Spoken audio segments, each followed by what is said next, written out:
Before we begin, pause. Open your digital reflection journal.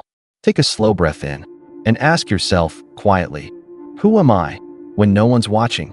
Now ask again, who am I when I know I'm being seen?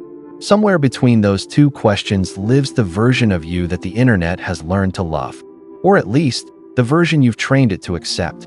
We say we want to be authentic, to show our true selves, but every post, every caption, every photo we choose is a small negotiation between honesty and belonging.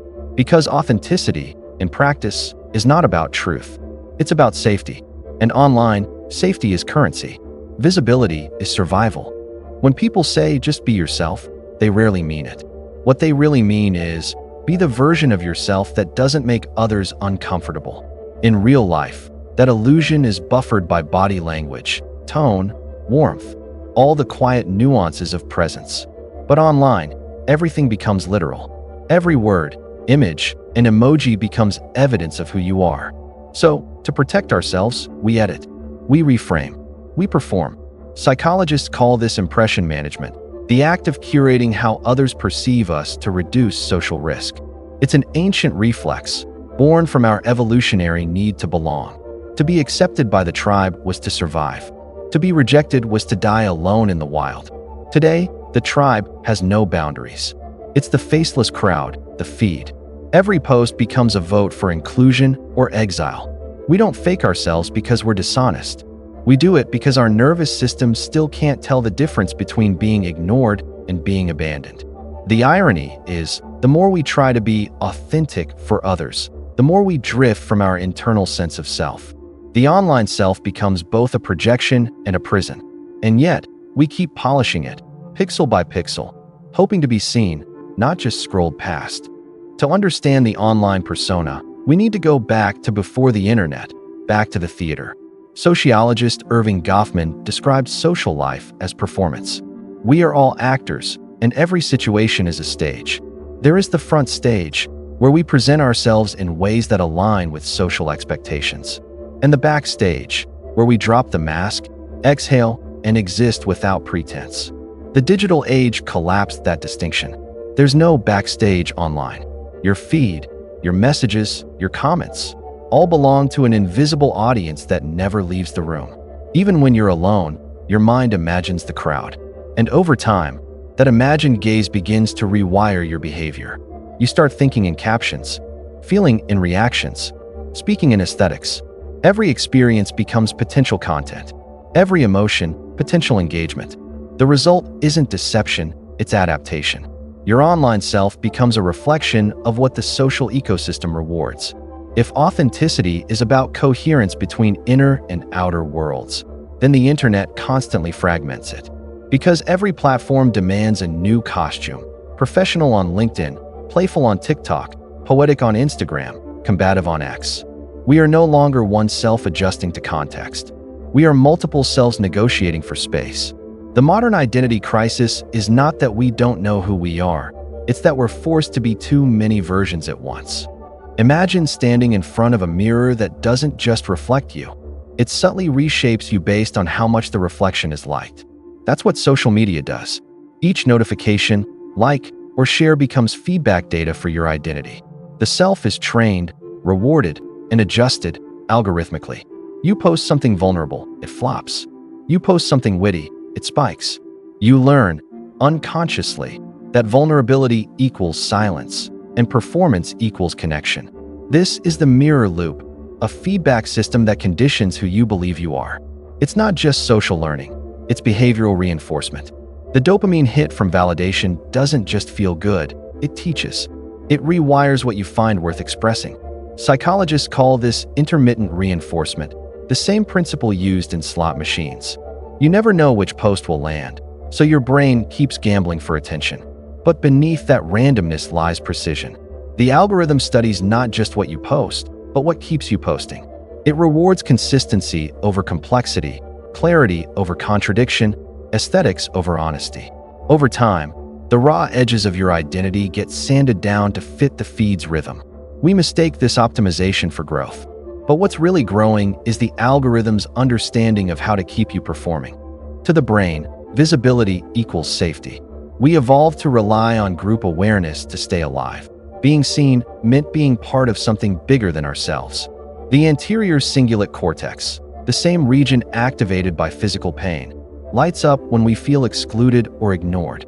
That's why being unseen online feels strangely sharp, even though it's virtual. Validation, therefore, becomes more than just a feel-good moment. It's a neurochemical confirmation that you still belong. Dopamine spikes when we receive social approval, a like, a comment, a tag. Oxytocin, the bonding hormone, rises subtly when we interact positively with others. But serotonin, the chemical tied to self-esteem, drops when our posts go unnoticed. The digital world hijacks this social circuitry, compressing centuries of human interaction into seconds of feedback. Your brain doesn't register that these signals are synthetic. It only knows that someone, somewhere, approved. And so it begins to crave more. But the more you chase it, the less it satisfies. Each reward resets the baseline, leaving you emptier between bursts. The brain wasn't built for infinite mirrors. It was built for villages, where recognition had depth and belonging had faces. Now, belonging has metrics, and the self is caught between what's true and what's provable. Every version of you that has ever existed online began as an act of self-protection. We often assume that people curate to impress, to appear better, shinier, more confident than they really are. But most curation is defensive, not deceptive. We hide not to deceive others, but to preserve ourselves. Every post is a small risk. Every opinion, a potential trigger. And every silence, a calculation. The brain treats social threat the same way it treats physical danger. When you share something that feels too vulnerable, the amygdala, your brain's threat center, flares like a warning siren. It asks, is this safe? Will I still belong after this? And so, we learn to build armor out of aesthetics. We hide our fear beneath filters, our confusion beneath humor, our loneliness beneath productivity. Because the internet doesn't always reward honesty, it rewards coherence. It prefers narratives that are simple, digestible, and consistent. But human beings are not consistent. We are messy, contradictory, evolving creatures. And to compress that into a feed-friendly identity is to flatten what makes us whole. Yet we do it, not because we're weak, but because we've learned that exposure is dangerous. Shame, after all, is one of the oldest tools of social control. When we watch someone get publicly humiliated, some part of our nervous system learns, don't be like them. So, we edit ourselves before others can. We preempt criticism by becoming our own censor. That's why the phrase, be yourself, feels like a trap. Because who you are depends on who's watching. And when everyone's watching, there's no safe place left to be. The line between our digital self and our private self is fading, pixel by pixel, post by post. At first, it feels empowering. You share something personal, people relate. You feel seen, connected, heard. But then, something shifts. You start to perform the parts of yourself that worked, the ones that got engagement, empathy, applause. Gradually, you become fluent in your own performance. That's the paradox of authenticity. The more you express yourself publicly, the more yourself becomes public property. And once others begin to depend on that version of you, the witty one, the humble one, the endlessly composed one, it becomes harder to break character. Not because you're pretending, but because the performance has consequences. The audience doesn't want you to change. They want you to stay relatable, predictable, familiar. In psychological terms, this is called identity fusion, when your self-concept merges with the group's perception of you. It's the reason creators burn out, why influencers have breakdowns, and why ordinary users quietly vanish from platforms they once loved. The digital stage has no intermission. The show never ends. And when you finally tire of playing the role, you realize the mask is no longer separate. It's fused to your face. That's not vanity. It's survival fatigue.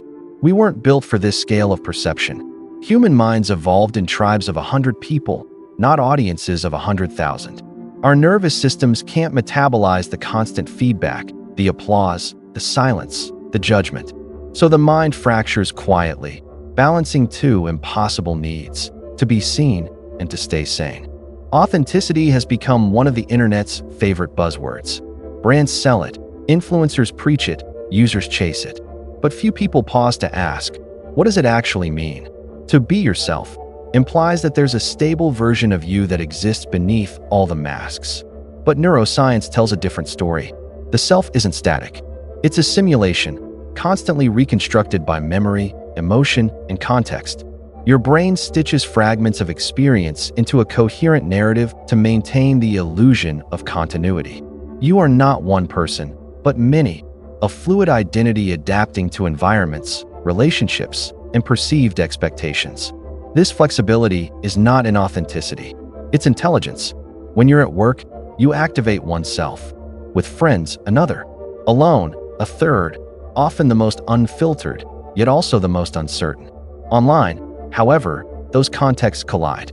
Your boss, your partner, your parents, your classmates, all exist in the same digital room. This context collapse forces you to flatten complexity into something safe and legible. So the myth of being yourself isn't that you're faking it. It's that you're expected to stay consistent in a world that won't stop shifting. To be authentic online, then, is not to expose everything. It's to choose consciously what deserves to be seen and why. Real authenticity is not transparency. It's alignment. It's knowing when your expression serves truth and when it serves fear. Because sometimes, the bravest thing you can post is silence. The modern internet has turned identity into content and content into currency. But there is a quiet rebellion emerging, one that values depth over performance. It starts with awareness, not deleting your profiles or renouncing the digital world, but remembering that you exist beyond it. Try this. Before you post something, ask, am I sharing this to connect or to prove I exist? If it's the latter, pause. You don't owe the world an update. Your worth isn't measured by engagement metrics or visibility graphs. The algorithm may favor predictability, but the soul grows in contradiction. True self-expression lives in the tension between who you are and who you're still becoming. We don't need to destroy the curated self. We need to reclaim it. To curate consciously, not compulsively. To build digital spaces that reflect intention, not insecurity. Because being yourself online was never about full exposure. It was about choosing which parts of your truth are strong enough to stand in public light. And perhaps that's the real meaning of authenticity in the algorithmic age. To be real, not raw. To be intentional, not impulsive. To be visible, yet still whole. Close your eyes for a moment. Think of the versions of you that live online. The confident one, the poetic one, the one who always seems to have the right words. Now think of the version of you that no one has seen in months. The one that's tired, tender, searching for a quieter kind of validation. They are both you, and both deserve to belong. In your deep dive companion PDF, you'll find reflection prompts to help you explore this duality. To journal, slowly, about how you present yourself and why. Because being yourself was never supposed to be a performance. It was supposed to be a conversation between who you are and who you're still becoming. And maybe that's enough.